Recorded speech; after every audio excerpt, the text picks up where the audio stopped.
Hello and welcome to PSC Panchayat, the official YouTube channel of Omniscience Academy. आज honourable prime minister of India ने हमारी third ministerial conference को start किया। Third ministerial conference on terror financing किस तरीके से रोकी जाए, उसके ऊपर थर्ड मिनिस्ट्रियल कॉन्फ्रेंस थी। उसमें से आज हमारा जो एजेंडा था नो मनी फॉर टेरर, आज हमने शुरू किया नो मनी फॉर टेरर। ये हमारा एजेंडा था आज का, नो मनी फॉर टेरर। इसमें ऑनरेबल प्राइम मिनिस्टर ने आज शुरुआत की है। ये थर्ड मिनिस्ट्रियल कॉन्फ्रेंस है on counter terrorism on financing. ठीक है, टेररिज्म फाइनेंसिंग को कंट्रोल करने के लिए हमारा थर्ड मिनिस्ट्रियल कॉन्फ्रेंस था। तो इसके पहले दो कहाँ हुए हैं? अगर हमारे यहाँ थर्ड मिनिस्ट्रियल कॉन्फ्रेंस हुई है तो इसके पहले दो कहाँ हुई है? इंडिया ने 2022 में की। फर्स्ट हुई थी फ्रांस में। कब? 2018 में फ्रांस में पहली मिनिस्ट्रियल कॉन्फ्रेंस हुई थी। एंड सेकेंड हुई थी ऑस्ट्रेलिया में 2019 में। उसके बाद पैंडेमिक के कारण 2020 में वो होल्ड नहीं हो पाई, 21 में वो होल्ड नहीं हो पाई, 22 में थर्ड टाइम, ये इस बार हमने थर्ड टाइम इंडिया ने इसे होल्ड किया है। अब इंडिया इतना इम्पॉर्टेंट क्यों हो जाता है इस terror financing, counter terror financing की इस मिनिस्ट्रियल कॉन्फ्रेंस को होल्ड करने के लिए? क्योंकि India is a major holder और stakeholder in telling people and specially the world that India में टेररिज्म या फिर पूरे वर्ल्ड में टेररिज्म कुछ होता है। इंडिया तब से इस चीज़ के पीछे लगा हुआ है कि टेररिज्म बहुत बड़ी चीज़ है, जब पूरा वर्ल्ड इसे मानने तैयार नहीं था कि वर्ल्ड में टेररिज्म नाम की कुछ चीज़ होती है। लोग बोलते थे कि they are local people fighting for their rights, fighting for their rights. But 9/11 के हमले के बाद यूएसए में 9/11 जब हुआ यूएसए में, तो दे टेक इट सीरियसली कि यार जब हमारे ट्विन टावर या वो हमले हुए तब उन्होंने इसे सीरियसली लेना शुरू किया और टेररिज्म पे डिस्कशन चालू हुआ, जिसके ऊपर इंडिया काफ़ी टाइम से बोल रहा था। उसके बाद इंडिया क्यों इतना इंपॉर्टेंट हो जाता है इसको लेकर के? क्योंकि इंडिया में ऑलरेडी हम 26/11 जैसे हमले, पुलवामा जैसे हमले देख चुके हैं और लगातार हम इन हमलों को झेल रहे हैं। उसके बाद ये तो एक रीज़न हो गया कि हमारे, उसके बाद दूसरा इकोनॉमिक रीज़न हो जाता है कि इसके कारण हमारी प्राइमरी इकोनॉमी या टेरिशरी इकोनॉमी जैसे कि टूरिज़्म, ठीक है, अगर हम और देखें तो इन्वेस्टमेंट, उसके बाद और देखें इन्वेस्टमेंट के अलावा अगर देखें तो हमारे यहाँ जो लोकल पीस है, ये सब इन्फ्लुएंस्ड होता है ड्यू टू टेररिज्म। और क्या जो इम्पैक्ट करता है इंडिया को, और इंडिया इतने ग्लोबल लेवल पे इसको उठा रहा है। इसके बाद हमारी पॉलिटिकल सिचुएशन को भी इन्फ्लुएंस करता है। और क्या है, हमारे इकोनॉमिक रिसोर्सेस जो हैं, जो सोशल कॉज के लिए जाने चाहिए। सोशल कॉज के लिए क्यों? इंडिया वर्ल्ड रैंकिंग में 107 नंबर पे आता है इन हंगर रिपोर्ट। और हमारे यहाँ माल न्यूट्रिशन है। पावर्टी में देखा जाए तो about 21% of population is under poverty. ठीक है, मल्टी डायमेंशनल पावर्टी में ये चेंज हो जाता है। तो ये सारी सिचुएशन को हैंडल करने के लिए हमें जो रिसोर्सेज चाहिए वो हमें कहाँ लगाने पड़ते हैं? Tackling the terrorism. अगर फ्रीक्वेंटली हमारे यहाँ अटैक्स होते रहेंगे, हमारे यहाँ बॉर्डर्स हम शेयर करते हैं। हम किससे बॉर्डर शेयर करते हैं? हम पाकिस्तान से बॉर्डर शेयर करते हैं। ठीक है, हम यहाँ नेपाल से भी हमारे यहाँ इंसर्जेंसी होती रहती है, यहाँ से पाकिस्तान से हमारे यहाँ इंसर्जेंसी होती रहती है। ठीक है, कश्मीर हम शेयर करते हैं। अगर हम इसी को बचाने में लगे रहेंगे तो फिर किस तरीके से हम अपने social, economic, political, cultural aspect को बचा पाएंगे? ये सारी मुद्दे लेके इंडिया हमेशा वर्ल्ड स्टेज में इसको बहुत मुखर रहा है, इस सारे सिचुएशन को लेके के। तो आज प्राइम मिनिस्टर ने थर्ड मिनिस्ट्रियल कॉन्फ्रेंस में किस तरीके से इसको एड्रेस किया, इस पूरी सिचुएशन को? उन्होंने डिफरेंस बताया। He told us difference between terrorism and terrorist. Terrorist क्या है? टेररिस्ट वो एक इंडिविजुअल है, according to prime minister of India. Terrorism एक इंडिविजुअल है जो टेररिस्ट एक्टिविटी मतलब violence, socio economical, political, mental, ये सारे वायलेंस को प्रमोट करता है या फिर उसे एग्जीक्यूट करता है। ठीक है, लोन वुल्फ अटैक हो जाए, चाहे वो बॉम्बिंग, सुसाइड बॉम्बिंग, कुछ भी हो जाए, ये सारी चीज़ों को करने वाला जो इंडिविजुअल होता है वो क्या होता है? टेररिस्ट होता है। और टेररिज्म ये ग्रुप ऑफ इंडिविजुअल्स और ग्रुप ऑफ ऑर्गेनाइजेशंस होते हैं, ठीक है। अलकायदा और ISIS ये सारे लोग मिल करके अगर एक ग्रुप बना लें तो ये टेररिज्म इससे एस्पेक्ट है और टेररिस्ट का एस्पेक्ट इंडिविजुअल नेचर से। इन दोनों को टैकल करने के लिए इस मिनिस्टीरियल कॉन्फ्रेंस में आज शुरुआत हुई है, ठीक है। ये पहला प्राइम मिनिस्टर का पॉइंट था। सेकेंड पॉइंट था about organised crime. Organised crime क्या होता है? Criminal activities that are planned and controlled by powerful group carried out in a large scale. Okay, इसके अलावा ऑर्गेनाइज्ड क्राइम के पीछे छुपी हुई चीजें क्या है?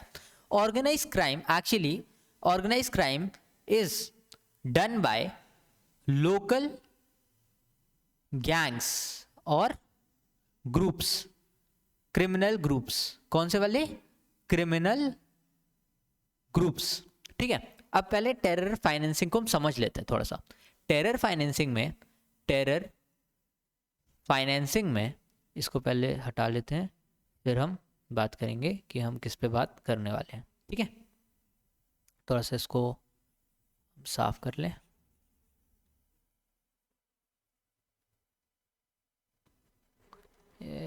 जल्दी हो जा, ठीक है। अब हम बात करेंगे व्हाट इज टेरर फाइनेंसिंग। यहाँ पे अगेन ओके, हम बात कर रहे थे टेरर फाइनेंसिंग पे। टेरर फाइनेंसिंग, टेरर को फाइनेंस करने के लिए उन्हें भी तो गन चाहिए, उन्हें लोग चाहिए, उनको खिलाने के लिए, ट्रेनिंग करने के लिए चीज़ें चाहिए। तो पहला तो है स्टेट लेड फाइनेंसिंग, जो पाकिस्तान पे फाइनेंसिंग, ठीक है। पाकिस्तान पे एलिगेशंस लगते हैं कि that Pakistan is a state lead financing state, जो कि अपने पॉलिसीज में, अपनी फॉरेन पॉलिसी में, अपने इकोनॉमिक सिस्टम में टेररिज्म के लिए एक फंड्स एलोकेट करता है, ठीक है। किसी तरीके से वो उन्हें रिसोर्सेज प्रोवाइड कराता है so that they can carry on their terrorism, ठीक है। इसके लिए पाकिस्तान को ग्रे लिस्ट में भी, किसके ग्रे लिस्ट में? FATF के, फाइनेंशियल एक्शन टास्क फोर्स के ग्रे लिस्ट में रखा गया, ठीक है। स्टेट लेड फाइनेंसिंग हो गई। सेकेंड है ओन सोर्सेस, क्राउड फंडिंग। अब तो बहुत कुछ आ गया है, क्राउड फंडिंग या फिर डिजिटल प्लेटफॉर्म से, ठीक है। और तीसरा सोर्स है कि वो कोई बिजनेसेस हैं, उनके बिजनेसेस जैसे कि नारकोटिक बिजनेस, जो सारे इलीगल एक्टिविटीज़ हैं। इलीगल एक्टिविटीज़ देखेंगे जैसे कि नारकोटिक बिजनेस। पहला क्या है? Narcotic terrorism. इसमें क्या होता है? नारकोटिक टेररिज्म में आप ड्रग्स, वो वहाँ से ड्रग्स बनाते हैं और हमारे इंडिया में सप्लाई करते हैं। अब इसमें हम ऑर्गेनाइज क्राइम का इन्फ्लुएंस देखेंगे। उन्होंने जैसे कि फॉर एग्जांपल अफगानिस्तान में उन्होंने क्या उगाया? वो चरस जो होता है, या फिर वो उसे बोलते हैं गांजे को उगाया, ठीक है। गांजे को उगाया और उसे इंडिया भेज दिया। इंडिया में स्मगलिंग की, क्या किया? इन्फिल्ट्रेट किया स्मगलिंग के थ्रू, हमारे बॉर्डर एरिया से, ओशन के हमारे इधर एरिया से, ठीक है। उसके बाद वो स्मगल करके ऑर्गेनाइज क्राइम कौन करते हैं? वो सारे लोकल गैंग्स जो इंडिया में ऑलरेडी स्टेब्लिश्ड हैं, उनके गैंग्स, उनके नेटवर्क फैले हुए हैं। तो टेररिस्ट खुद आके काम नहीं करेंगे। ये जो ऑर्गेनाइज क्राइम के लोग हैं, ये केवल प्रॉफिट के लिए काम करते हैं, प्रॉफिट या इकोनॉमिक बेनिफिट के लिए काम करते हैं, इकोनॉमिक बेनिफिट के लिए काम करते हैं, ठीक है। इनको ये मतलब नहीं होता है कि आप टेररिस्ट हैं, आप इंडियन हैं, आप ओरिजिन कहाँ के हैं, बस इन्हें इकोनॉमिक बेनिफिट से काम होता है, ठीक है। और इनका एक नेटवर्क होता है, इंडिया में नेटवर्क होता है, और जिस नेटवर्क का यूज़ टेररिस्ट करते हैं वो क्या करते हैं, यहाँ पे अपना सामान इलीगल तरीके से भिजवाएंगे, ठीक है। उसके बाद ये ऑर्गेनाइज क्राइम क्या करेगा, उसे बेचेगा, जैसे कि ड्रग्स बेचना है, ठीक है, ड्रग्स बेचना है, और ह्यूमन ट्रैफिकिंग करनी है, ह्यूमन ट्रैफिकिंग। इसलिए बोलते देखते हैं कि आप किडनैपिंग के केसेस बढ़ रहे हैं, तो किडनैपिंग केस कौन करता है, ये ऑर्गेनाइज क्राइम वाले, ठीक है। ड्रग्स कौन बेचता है, ये ऑर्गेनाइज क्राइम वाले। फिर उसके बाद ये ह्यूमन ऑर्गन्स कौन बेचते हैं, ये ऑर्गेनाइज क्राइम वाले, ठीक है। तो ये सारे स्मगलिंग कौन करते हैं, ऑर्गेनाइज क्राइम वाले। तो ये सब इंडिया में बैठे बैठाए लोग हैं जो टेररिस्ट को हेल्प करते हैं। उनको इससे मतलब नहीं कि आप इस पैसे का क्या यूज़ करेंगे। तो वहाँ से ड्रग्स आया, इनको बोला कि आप बेचो, मान लीजिए 100 रुपये का ड्रग्स बिका, इसमें से कुछ परसेंटेज ये लोग रख लेंगे अपने काम के, और कुछ परसेंट वापस से भेज देंगे किसको, टेररिस्ट ग्रुप को। आप टेररिस्ट ग्रुप को कैसे भेजेंगे, थ्रू मनी लॉन्ड्रिंग। तो इसके नेक्स्ट जो प्राइम मिनिस्टर ने जो सवाल उठाया कि इसको रोकना है, दैट इज मनी लॉन्ड्रिंग। आप आई थिंक आप समझ पा रहे होंगे कि कैसे ये चीज़ें एक दूसरे से कनेक्टेड हैं।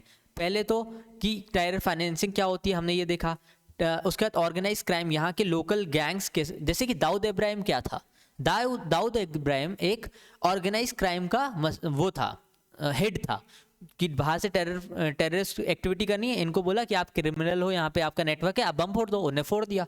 तो उसने क्या किया, इस अपने नेटवर्क का यूज़ किया, वहाँ से इंडिया को पता चला, वहाँ से हमें पता चला कि यार ये ऑर्गेनाइज क्राइम ज़्यादा बड़े थ्रेट है हमारे लिए देन दैट इंडिविजुअल जो टेररिस्ट है और बाहर बैठा है, ठीक है। हमारे अंदर ही लोग हैं जो पैसे के लिए कुछ भी करने तैयार हैं, तो ये उनको पकड़ते हैं। तो इस चीज़ का नेटवर्क भी खत्म करना है सिक्योरिटी के थ्रू। उसके बाद honourable prime minister of India ने मनी लॉन्ड्रिंग के बारे में कहा। अभी इन्होंने ड्रग्स बेचे, ठीक है। जब आर्यन खान का केस हुआ, it is not that Aryan Khan was being pushed कि भाई तुम शाहरुख खान के बेटे हो तो तुमने ड्रग्स क्यों लिया। इट इज़ अबाउट कि जो भी एक इंडिविजुअल अगर सिगरेट नहीं गांजा पीता है या फिर वो ड्रग्स लेता है, तो उसका पैसा एक्चुअली में जाके टेररिस्ट एक्टिविटीज़ में कन्वर्ट हो जाएगा, ठीक है। तो वो सारा जो मसला है, न्यूज़ चैनल की बात छोड़ दीजिए, लेकिन जो हमारी ऑर्गेनाइजेशंस पीछे पड़ी रहती हैं, वो इस चीज़ के लिए पीछे पड़ी रहती हैं कि ये पैसा जाके इन लोगों को टेरर फाइनेंसिंग करता है। देखो कैसे होता है, इंडिया है, यहाँ पे है गोल्डन क्रीसेंट। गोल्डन क्रीसेंट क्या है, अफगानिस्तान, पाकिस्तान एंड ईरान, यहाँ पे होता है बहुत सारा गांजा, और ये लोग यहाँ से स्मगल करके भेजते हैं इंडिया में, ठीक है। यहाँ पे ऑर्गेनाइज क्राइम वाले बैठे हुए हैं, कौन, ये दाऊद इब्राहिम जैसे लोग। ये लोग क्या करते हैं, यहाँ पे इनका पैसा, इनका जो भी एक्टिविटी है, बॉम्ब ब्लास्ट करना, ट्रैफिकिंग करना, ये सब यहाँ पे ये लोग देखते हैं, ठीक है। इस पैसे को मनी लॉन्ड्रिंग, ठीक है, मनी लॉन्ड्रिंग का भी समझ रहे हैं, मनी लॉन्डर करके ये वापस भेजते हैं, और फिर यही लोग वापस यहाँ से अपने इंडिविजुअल्स यानी टेररिस्ट यहाँ से ट्रेन करके हमारे यहाँ भेजते हैं। तो हम इंडिया इतना क्यों परेशान है, क्योंकि देखो हमारी सिचुएशन देखो, हम यहाँ से गोल्डन क्रीसेंट से जमे हुए हैं, और यहाँ से गोल्डन ट्रायंगल, गोल्डन ट्रायंगल क्या है, लाओस, थाईलैंड, म्यांमार, ठीक है, ये सारी चीज़ें गोल्डन ट्रायंगल में आती है। यहाँ पे ह्यूमन ट्रैफिकिंग, ड्रग्स, ये सब होता है, और इन्हीं सब का पैसा हमारे खिलाफ यूज़ किया जाता है। इसीलिए इंडिया ऐसी सिचुएशन में, बाकी मैंने बताया इकोनॉमिक, पॉलिटिकल और सोशल रीज़न भी बता दिए, ठीक है। अब मनी लॉन्ड्रिंग, यहाँ से ऑर्गेनाइज क्राइम के पास ड्रग्स आया, इन्होंने पूरे इंडिया में भेज दिया, अब इनको वापस पैसा भेजना है। तो ये क्या करता है, जो ब्लैक मनी है या फिर ये गलत काम से इलीगल पैसे से आया,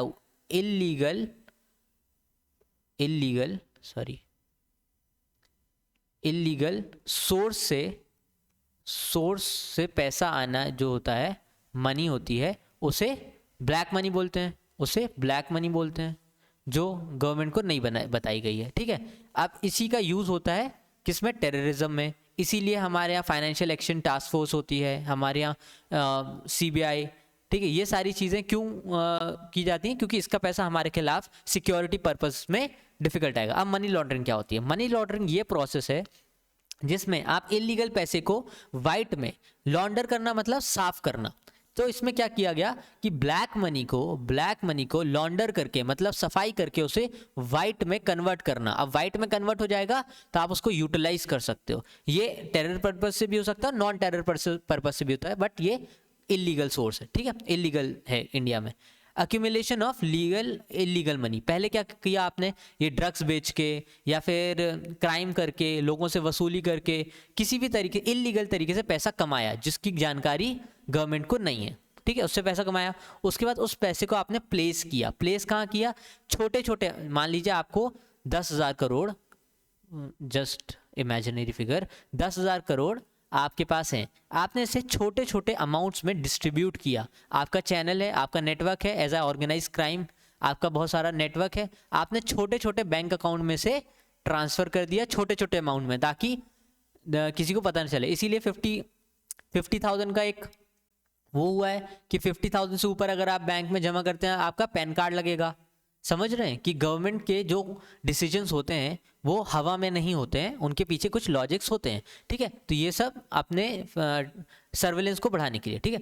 तो किस तरीके से प्लेसमेंट में क्या होता है, एक बड़े अमाउंट को छोटे छोटे अमाउंट में डिपॉजिट किया जाता है, फिर उस छोटे छोटे अमाउंट को बोला जाता है कि आप डोनेशन के थ्रू ऐसे किसी भी तरीके से एक पर्टिकुलर जगह पे उसे सेंड करिए, उसे भेजिए, ताकि ये लगे कि ये नॉर्मल प्रोसेस है। जैसे क्राउड फंडिंग होती है, कोई लाइव स्ट्रीमिंग करता है, वहाँ पे लोग उसे पैसे डोनेट करते हैं या फिर बोलता है कि हम इस कॉज के लिए कर रहे हैं, हमें पैसे डोनेट करिए, ठीक है। इसमें सिविल सोसाइटी का भी हाथ आता है कि सिविल सोसाइटी कई बार टेररिस्ट ग्रुप के लिए भी काम करती हैं, इसीलिए हमारे यहाँ कुछ सिविल सोसाइटीज़ बैन होती हैं इंडिया में, ठीक है, क्योंकि वो टेररिस्ट से कुछ उनके कनेक्शंस होते हैं। तो ऐसे छोटे छोटे अमाउंट सबको भेजे, इन सब लोगों ने वो किसी सिविल सोसाइटी के अकाउंट में भेज दिए। अब क्योंकि डोनेशन है तो दैट बिकम्स वाइट मनी, ठीक है, और फिर इस पैसे को इकट्ठा करके किसी क्राइम में या किसी चीज़ में यूटिलाइज करने लगे, that becomes process of money laundering. इसमें प्लेसमेंट हुआ, प्लेसमेंट का मतलब है कि बड़े अमाउंट को छोटे छोटे अमाउंट में आपने डिस्ट्रीब्यूट किया।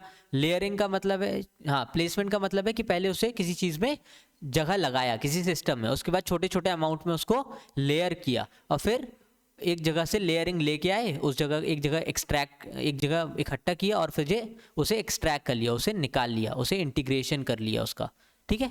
छोटे अमाउंट में लेयर किया, लोगों में बांटा, एक जगह पे उसको क्राउड सोर्सिंग कराई, उसे वाइट दिखाया, लॉन्डर कर दिया, उसे ब्लैक से वाइट में कन्वर्ट कर दिया कि ये किसी अच्छे सोर्स से आया, सही सोर्स है। जैसे पिक्चरें बनती हैं, इतनी सारी मूवीज़ बनती हैं, ठीक है, मूवीज़ अब बनती मान लो केवल 5 करोड़ में है, उसका बजट दिखाया कि 100 करोड़ में बनी और उसे फ्लॉप करा दी, उसे क्या करा दी, फ्लॉप। अब फ्लॉप हो गई तो कोई उसको पूछेगा नहीं, तो इस क्या हुआ, केवल 5 करोड़ लगाए और 100 करोड़ दिखाए, तो ये जो पैसा है ये कहाँ पे जाएगा, जो बचा हुआ पैसा है ये टेररिस्ट एक्टिविटीज़ में जाता है। ये सारी चीज़ें होती हैं, ठीक है।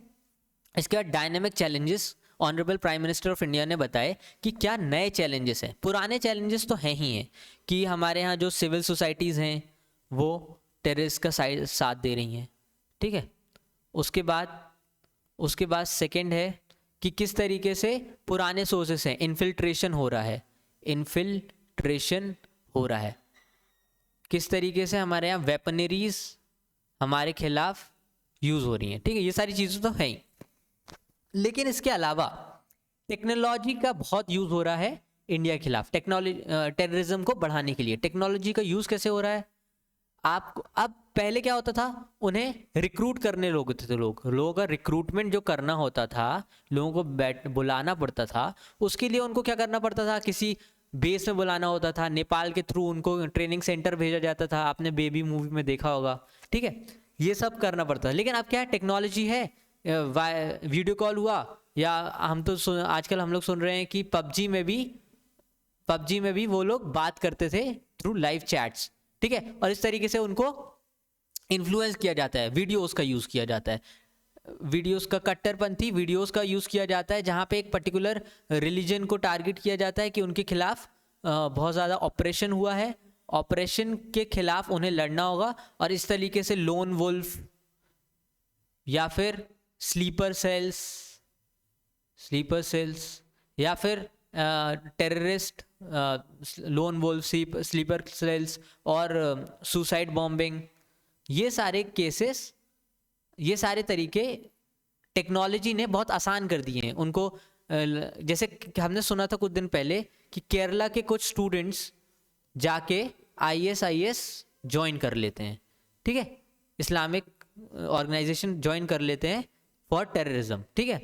तो ये कैसे हुआ? इन्होंने क्या किया, वो यहाँ पे नहीं आए ना हमारे लोग वहाँ पे गए, उन्होंने क्या किया, टेक्नोलॉजी का यूज़ किया, उन्हें वीडियोस भेजे, उन्हें फंडिंग भेजी, तो ये प्रॉब्लम हो रही है। उसके बाद डार्क नेट। डार्क नेट वो एरिया है जहाँ पे नॉर्मल नेट से अलग काम चलता है, जहाँ पे रिस्ट्रिक्शंस नहीं होते हैं, यानी कि गवर्नमेंट ओनिंग नहीं होती। तो यहाँ पे वेपन सेल, ठीक है, वेपन सेलिंग होती है, इंफॉर्मेशन सेलिंग होती है, पोर्नोग्राफी यहाँ पे इलीगली चलाई जाती है।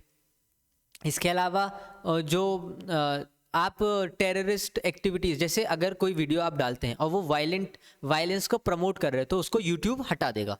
अगर कोई वीडियो वायलेंस को प्रमोट कर रहा है तो उसे यूट्यूब हटा देगा। बट टेररिज्म को प्रमोट करने के लिए ये सारे वीडियोस, ये सारे लोगों को फंडिंग, ये सब कहाँ से? डार्क नेट का यूज़। तो honourable prime minister of India ने बहुत specifically, categorically technology, dark net and virtual assets या फिर क्रिप्टो करेंसी, एनएफटीज वगैरह में बहुत स्पेसिफिक जोर देके कहा है कि ये नए चैलेंजेस, डायनेमिक्स ऑफ चैलेंजेस हैं जो इंडिया या फिर वर्ल्ड फेस करेगा, क्योंकि ये सब टेररिज्म को प्रमोट करने में काम आ रहे हैं। क्रिप्टो करेंसीज और एनएफटीज ये न्यू सोर्स ऑफ फंडिंग हो गया है, ठीक है, इसमें क्योंकि रेगुलेशंस कम है। अभी हम आरबीआई ने इसको एनएफटीज को रेगुलेट करने के लिए नॉन फंजिबल टोकन्स को और क्रिप्टो करेंसीज और इसके उसमें किस तरीके से टैक्सेशन सिस्टम और आपको किस तरीके से उसको रेगुलेट करना है, इस साल के बजट में 2022 के बजट में ये सब चीज़ें हैं, ताकि हम बाकी चीज़ों को भी इसको भी कंट्रोल कर सकें। वर्चुअल असेट्स वही होते हैं, नॉन फंजिबल टोकन्स वगैरह, जो कि ऑनलाइन बेचे या खरीदे जाते हैं। उससे टेरर फाइनेंसिंग बहुत प्रमोट हो रही है, क्योंकि इसमें अभी हमारा जो हाथ है वो बहुत नया है, हम बहुत नए हैं इसमें, तो इसको लीगलाइज करना और सारी कंट्रीज़ में ना इसके बीच में सामंजस्य नहीं है। वर्ल्ड में इसके बीच में इसको लेके बहुत सामंजस्य नहीं है, तो इस पर ऑपरेट करना और इसको एक्सप्लॉइट करना टेररिस्ट ग्रुप के लिए बहुत आसान हो गया है, ठीक है, क्योंकि करेंसी का एक्सचेंज है, इसमें तो हम सबके लिए सामंजस्य बना हुआ है। बट इसको वर्चुअल एसेट नया डायमेंशन है, ठीक है, इकोनॉमी का, तो इस पे एक्सप्लॉइट करना आसान हो गया है और वो कहीं भी बैठ के इसको ऑपरेट कर सकते हैं, कहीं से भी फाइनेंस कर सकते हैं। ये बहुत डिजास्टर हो गया। उसके बाद radicalisation, extremism of by organisation. Honourable NSA of India, national security adviser of India Ajit Doval ji ने कहा है कि जो अर्बन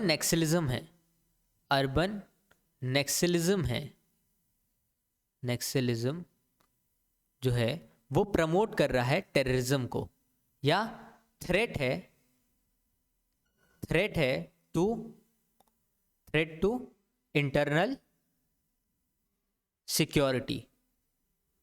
तो आप इसे अपने आंसर में, अपने किसी भी नोट्स में, किसी रेफरेंस में ज़रूर दे सकते हैं, क्योंकि NSA of India is highly prestigious position. वो नेशनल सिक्योरिटी एडवाइज़र हैं, विच मीन्स उन्हें ज़्यादा जानकारी है, तो उनके ऑथेंटिक सोर्स मान के हम उन्हें कोट करके ये चीज़ बोल सकते हैं कि urban naxalism is threat to internal security of India. और अपनी बात को सपोर्ट करने के लिए हम एनएसए अजीत डोभाल का नाम डाल सकते हैं, क्योंकि वो अथॉरिटी है। अथॉरिटी जब कोई बात कहता है तो वो ऑथेंटिक होती है, ठीक है। तो किस तरीके से रेडिकलाइजेशन, एक्सट्रीमिज्म हो रहा है through organisation.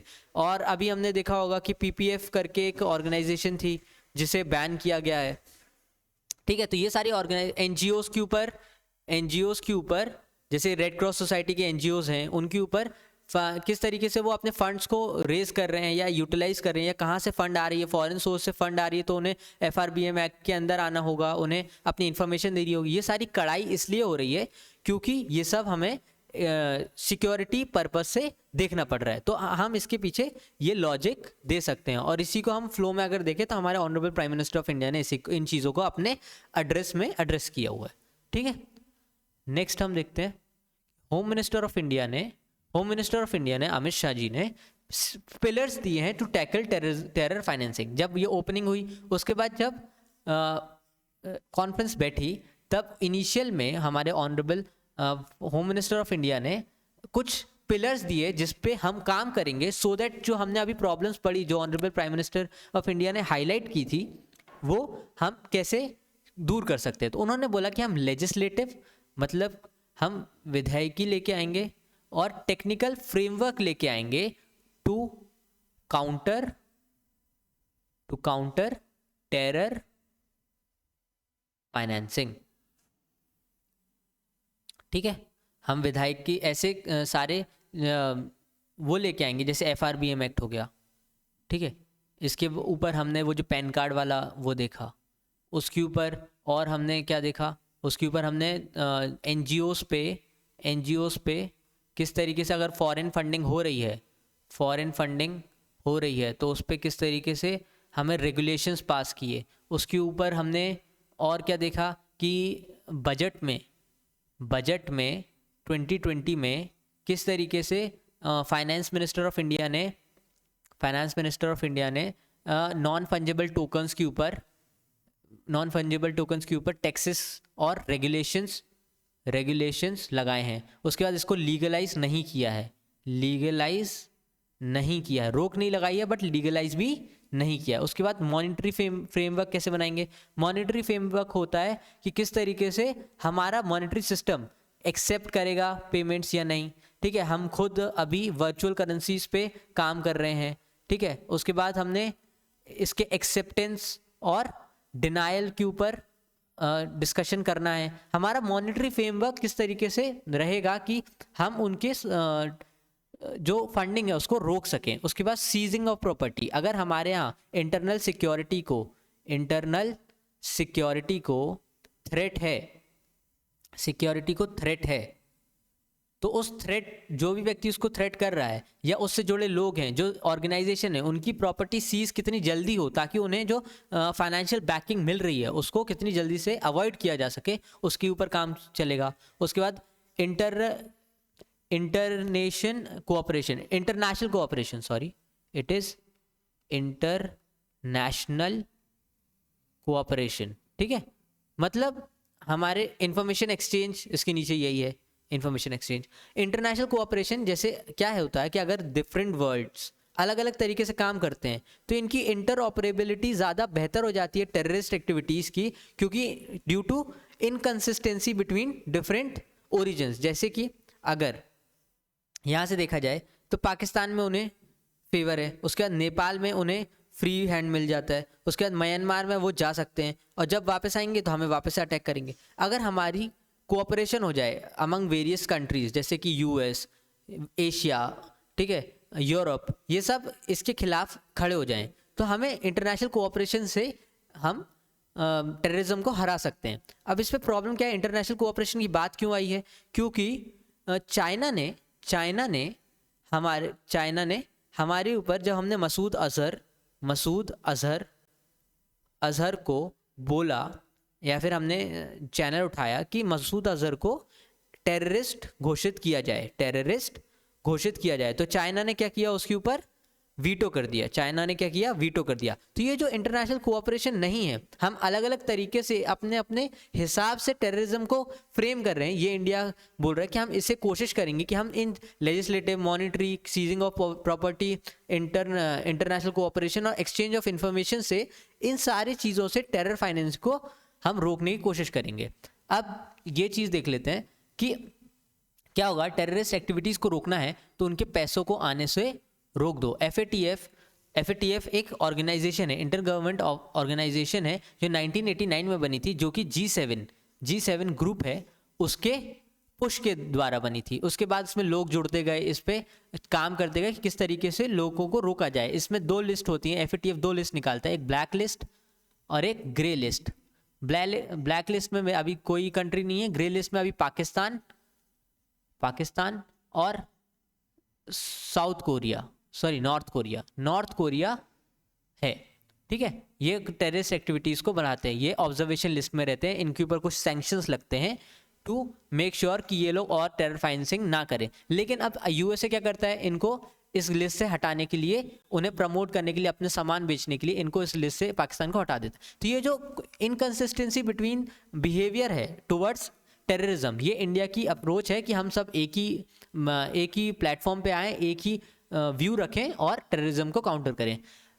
Thank you for listening. आपको लगता है कि हमें और किसी टॉपिक पे वीडियो बनाना चाहिए तो आप ज़रूर बताइए कमेंट में, तो हम उन वीडियोस को लेके आते रहेंगे करंट के लिए। Thank you for listening.